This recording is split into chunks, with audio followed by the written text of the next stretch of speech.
Pessoal, hoje nós vamos falar da obra do Gilbert Hernandes, Sopa de Lágrimas. E já fica um pouco de confusão na hora de entender o título, porque deveria ser algo sobre Palomar. Mas estaria errado, porque o Hernandes aqui ele coloca as pessoas em evidência. E aí você pensa, então seria Love Rockets, Love and the Rockets. Também não.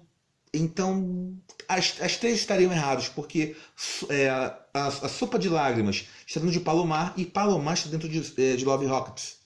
Então a Vertela acaba lançando apenas isso, sem uma explicaçãozinha, tá? Achei isso um erro. Assim como teve alguns quadrinhos com as falas duplicadas e duas ausências. Vale um recal? Não, nós entendemos que esse produto aqui, por mais que ele tenha uma qualidade acima da média, ele não vai ter um alcance tanto de público. E já qualquer coisa que fuja do eixo Marvel e DC acaba não tendo os números tão expressivos. Eu sei que tem exceções e exceções, mas essa aqui é a triste realidade. Mas voltando aqui, tá?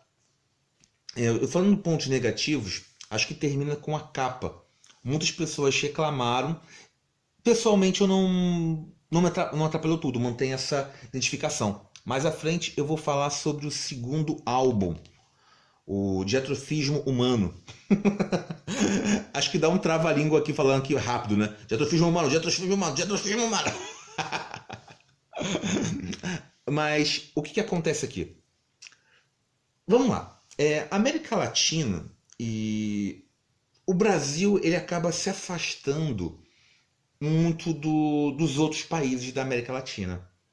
Não é só a língua em si. Nós falamos português, eles falam espanhol e as suas variações. Mas acaba sendo o Brasil ele muito independente cultural.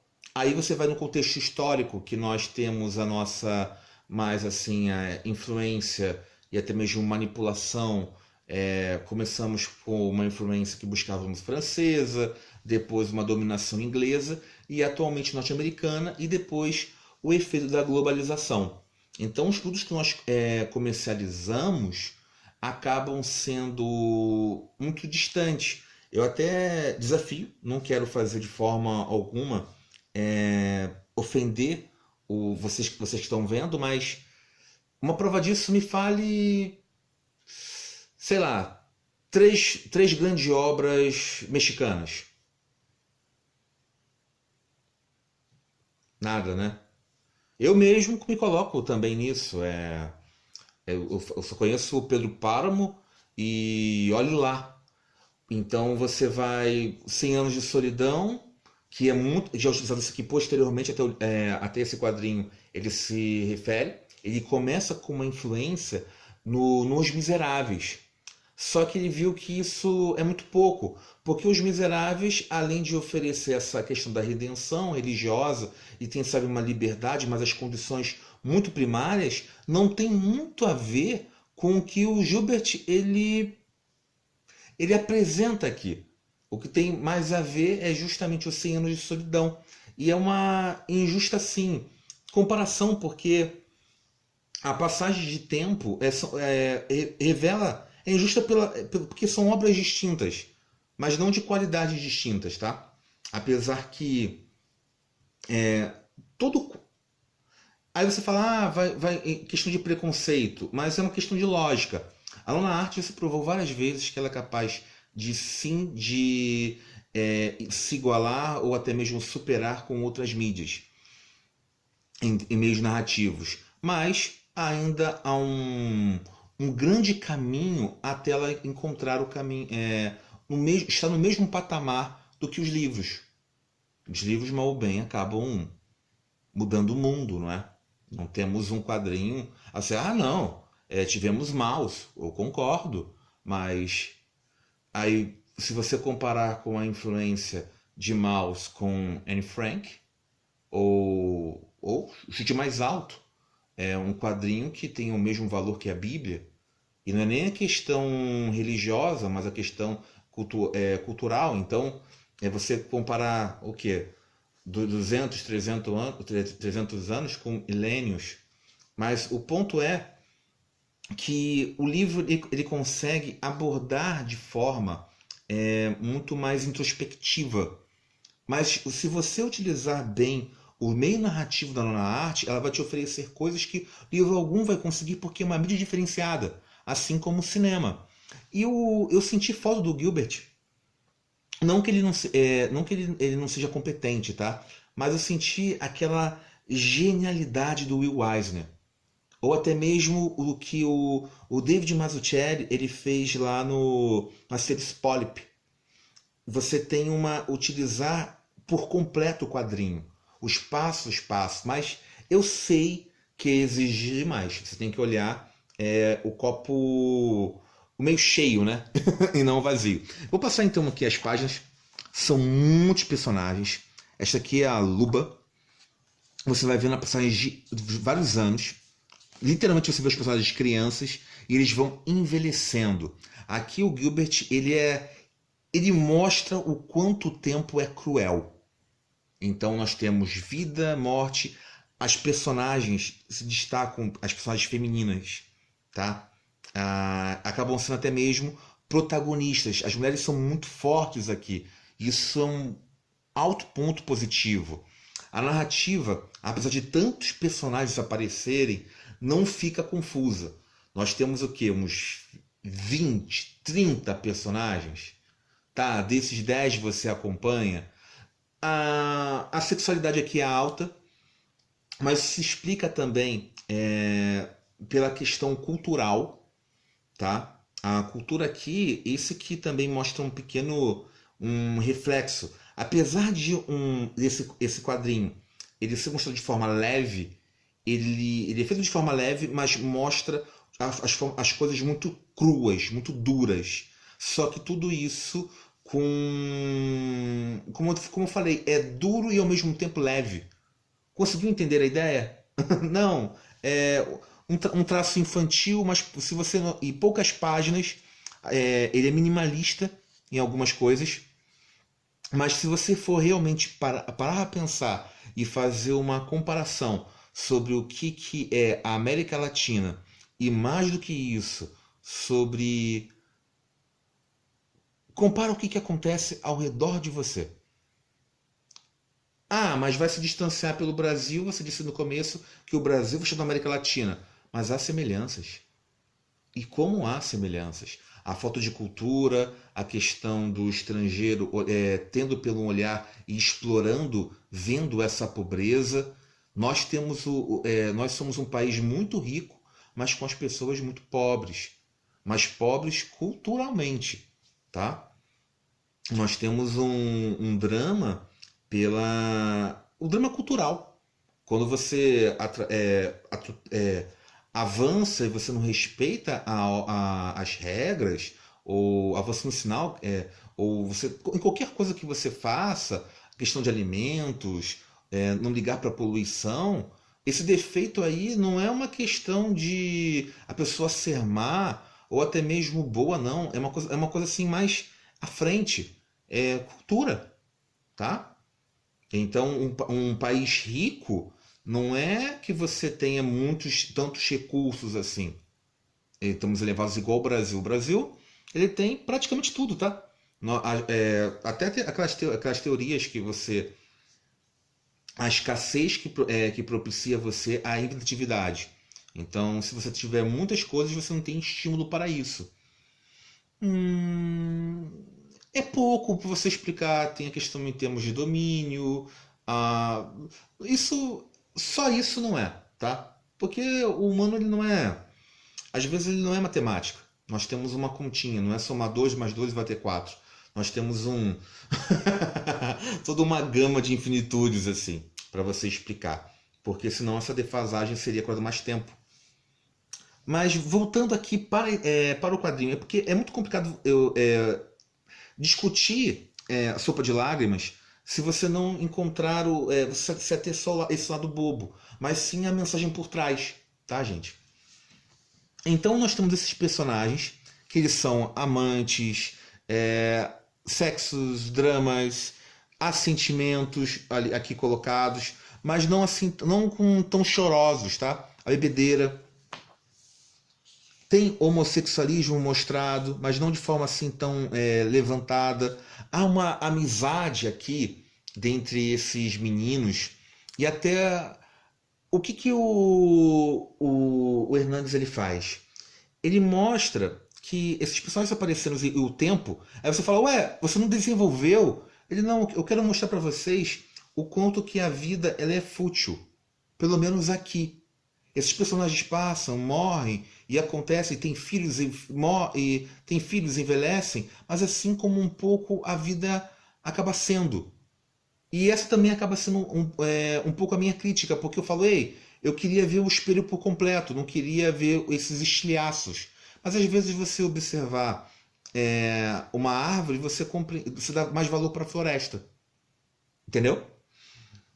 E aqui ele faz isso. Esses personagens, a Pipo, que é interessantíssima, que você conhece, a Carmen, que tem uma menininha, as oportunidades, a Diana, que mais à frente aparece.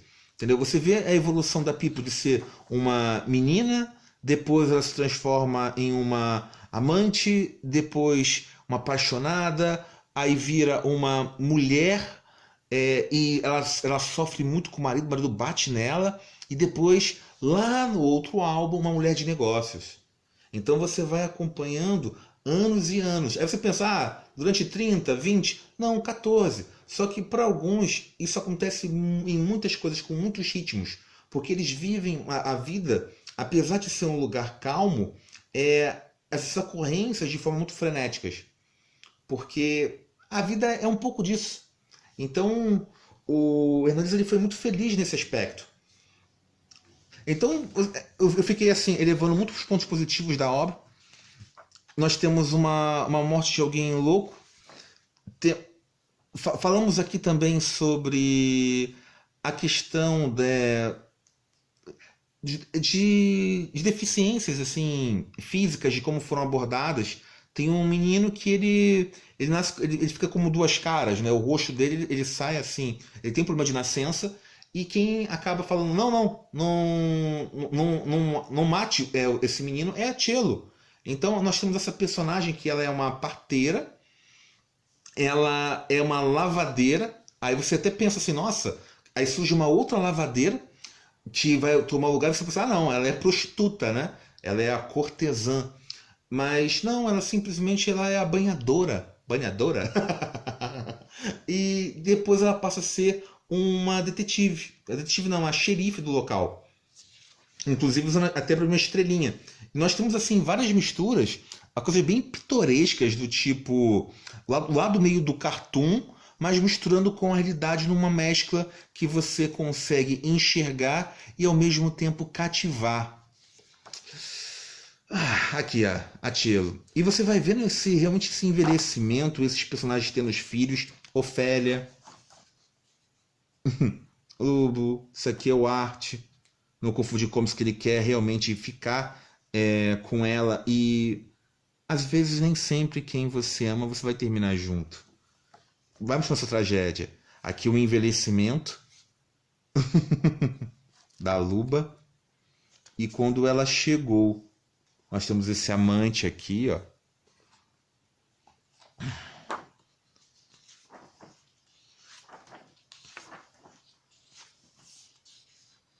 Olha só a diferença. E ela vai ficar mais diferente no outro álbum. Gente, eu vou comentar posteriormente assim com mais detalhes. O vídeo está ficando longo. Eu fiz toda uma contextualização, sei lá, social, para você fazer justamente o paralelo sobre esta obra. Aqui as coisas acontecem, a apresentação mais dos personagens, tem pontos positivos, e já no segundo álbum você não precisa apresentar tantos personagens assim, apesar que aparecem os filhos, as consequências desse crescimento, e é claro, aqui há um serial killer em atividade do local. Mas em destaque, com Sopa de Lágrimas, é a aparição do fotógrafo, o estrangeiro, ele vendo essa pobreza e enxergar uma forma de beleza e como comercializar isso. Ele se auto-intitula um gênio, assim como um fotógrafo, e quer realmente colocar o máximo. E isso são várias críticas em diferentes películas, tá? Em diferentes camadas. Do tipo, ele está criticando os norte-americanos por como enxergam a América Latina e como exploram isso. Ele está criticando o lado de qualquer outro que também vê, ele está criticando até mesmo o leitor.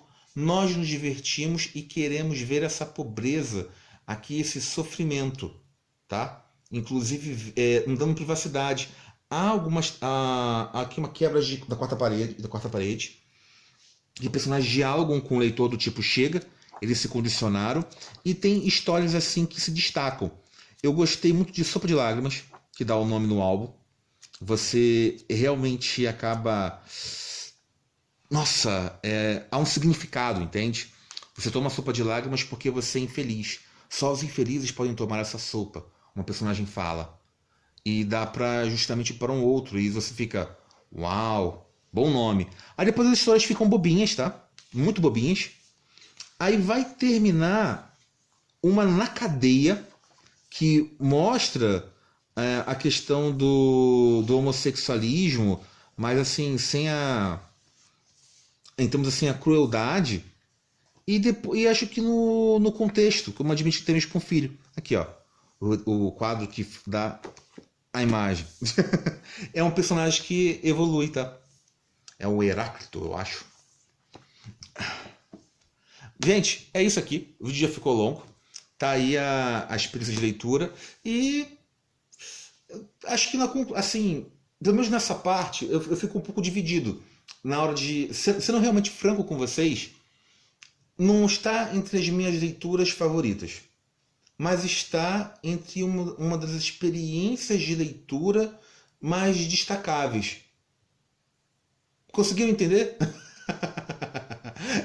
Eu não colocaria lá com Sandman, Watchmen, ou Reino da Manhã, ou o próprio Acerus Polyp. Não colocaria em top 10. Mas eu tenho que realmente admitir que é algo diferente.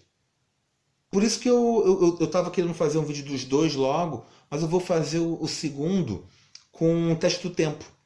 Como é que você se descobre que realmente uma obra ela tem a essência do clássico? Teste do tempo. Mesmo você tendo... Isso aí eu aprendi com o Victor Hugo. Eu terminei o livro e falei, caraca, eu odiei o final. Foi Os Trabalhadores do Mar. Caramba, por que ele fez isso? Não! Victor Hugo maldito! Eu nem vou querer ler o conto de Notre-Dame. Se tá assim, só tem final triste. Mas eu entendi. Às vezes você terminar com um final azedo, depois isso faz uma marca. Assim como um final feliz. E o que mostra é que o tempo ele faz muito bem para um clássico. Você fica na sua cabeça, você passa alguns dias, ou o tempo que for, e você retoma aquela história. Então eu queria ver como é que vai ser a obra do Hernandes. Daqui a um tempinho, do tipo, se eu vou conseguir realmente visualizar Palomar e esses personagens. Gente, então eu fico aqui com Sopa de Lágrimas e até mais. Obrigado, fui!